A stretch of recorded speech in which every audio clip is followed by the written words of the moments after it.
Hello, xin chào tất cả các bạn nhé. Hôm nay mình sẽ vào vai ghế sofa nguyên khối với keo AB và chốt gỗ thì luôn tiền thì video này mình sẽ hướng dẫn chi tiết cho các bạn về cách làm và xử lý với keo AB nhé. Với bất kỳ loại keo nào cũng thế thì trước khi vào keo hoặc gắn kết thì chúng ta nên làm phẳng và làm sạch bề mặt gắn kết để keo bám dính tốt hơn nhé. Bề mặt thì không nên dính bụi hoặc là dầu với lại nước thì gắn kết nó sẽ chắc hơn nhé.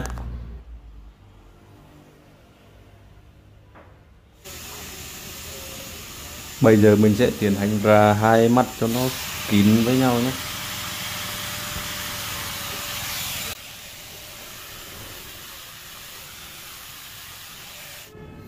Sau khi ra xong kín thì mình sẽ lấy mực và khoan lỗ nhé.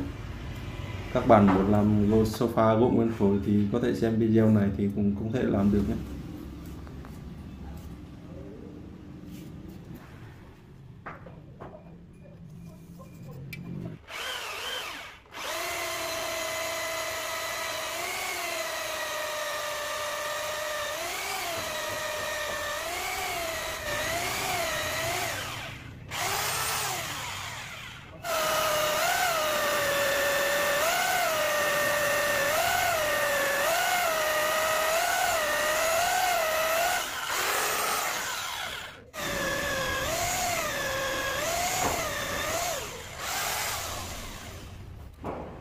Lấy dầu vào cho máy cắt dễ nhìn, không phải đo.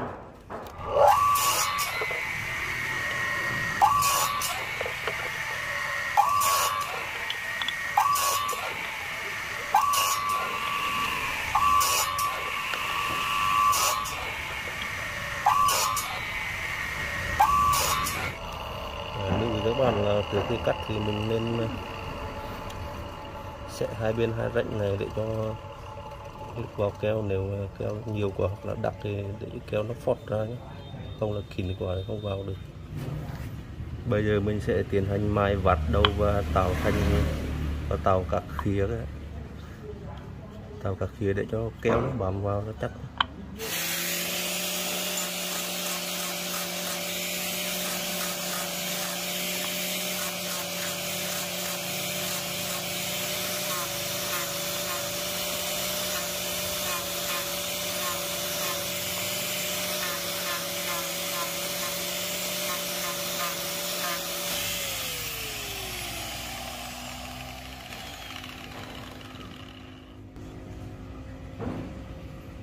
Chốt này là 3 phân tròn nhé, đường kính 3 phân.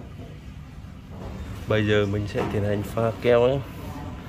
Thì cái này thì cái sofa này mình sẽ vào keo AB nhé, keo 2 thành phần. Keo này thì keo thường thôi, tỷ lệ vào là 11, tỷ lệ 2 thành phần là 1 trắng và 1 vàng. Keo AB thì thường thường nó sẽ có hai loại, như loại này là loại thường. Loại thứ hai là keo hóa thì thời gian cứng nó sẽ nhanh hơn và làm nó cũng khó hơn, nhưng mà thời gian cứng hoàn toàn nó sẽ nhanh. Còn keo thường này thì thời gian cứng nó chậm hơn nên là có thời gian dễ làm hơn. Keo này tỷ lệ 11, còn keo hóa thì thường thường là tỷ lệ là 37, 3 vàng và 7 trắng, hoặc là pha tỷ lệ 13 cũng được, hoặc là 1 vàng 3 trắng. Nhưng thường thường bây giờ người ta sử dụng loại keo thường này nhiều để nó dễ làm mà thời gian cứng nó lâu hơn, dễ thao tác hơn. Bây giờ mình sẽ tiến hành pha keo nhé. Mình làm quen rồi nên mình có thể ước lượng được, không cần đong. Các bạn mà làm không quen thì có thể đong, lấy cái cốc nhỏ. Mình làm từ nào thì pha từ đấy nhé, không nên pha quá nhiều, để lâu thì nó sẽ nhanh cứng mà nó quền lại là khó, khi làm nó khó làm. Keo này thì về mùa hè thì rất là dễ làm vì nhiệt độ cao và nóng thì keo nó sẽ chạy ra. Với mùa đông thì anh em muốn dễ làm thì chúng ta có thể ngâm vào nước sôi hoặc nước ấm ấy, ngâm một lúc keo nó từ mềm, nó từ chạy ra thì nhanh hơn, dễ làm ăn dễ lọt hơn. Hôm nay trời không được nắng nên là keo nó chạy hơi chậm, mình phải bóp ấy.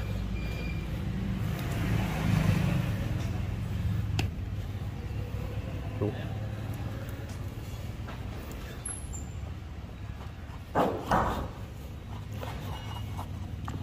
Chúng ta đánh thật đều lên nhé.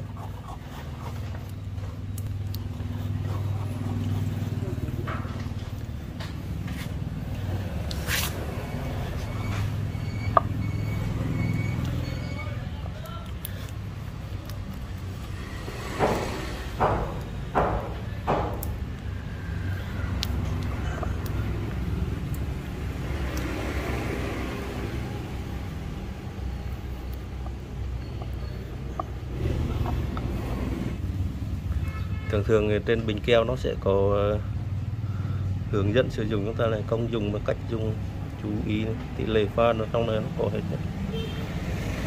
Sau khi khoan xong này 5 lỗ nhé, còn trong bây giờ mình sẽ tiến hành vào keo nhé.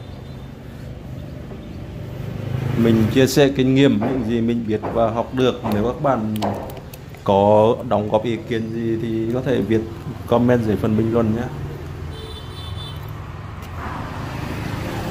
Keo chúng ta cho keo no một chút, cho nhiều một chút để khi mình ép vào thì nếu mà có khoảng không keo nó ép vào kín chắc, kín bám được.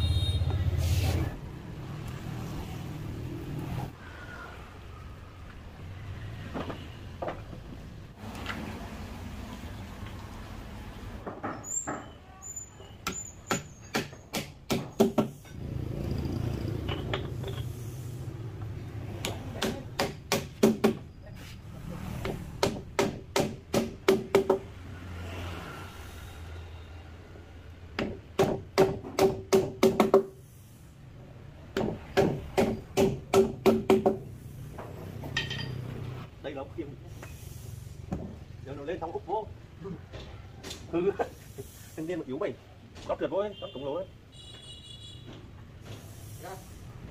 ngay từ lôi một tí nữa chưa ngay đấy.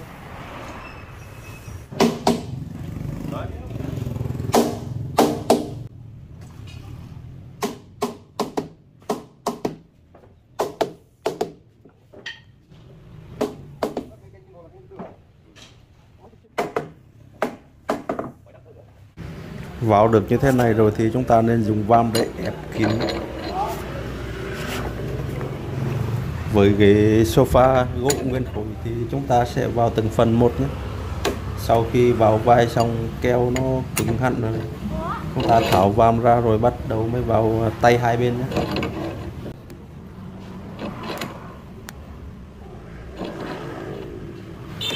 Các bạn cũng chú ý là khi cắt chốt thì chúng ta nên đo lỗ nhé. Nếu mà chốt nó dài quá thì nó trống, nó sẽ không vào kín nữa.